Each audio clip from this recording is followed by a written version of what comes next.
Engineer কিছু একটা হইতেছে। তুই কি হইতে চাস? আমি আমি এই মনে কর পাইলট, পুলিশ, আর কি হবো জানি না, মাথায় এত কিছু হইতে কেমনে তুই? আরে জানি না, দেখি ভাগ্যে কি বলে।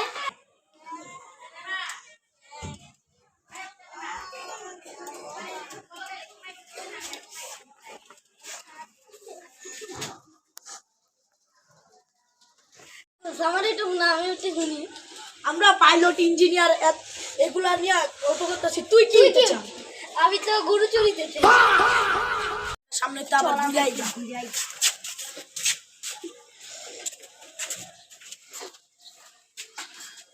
বন্ধু আমরা তো সবাই অনেক কিছুই হইতে চাই, তাহলে স্কুলটা তো সাইড দিমু। আচ্ছা তোগুলোকে আবার করে দেওয়া কোথায় আহারে আহারে আহারে সেই সব কোথায়।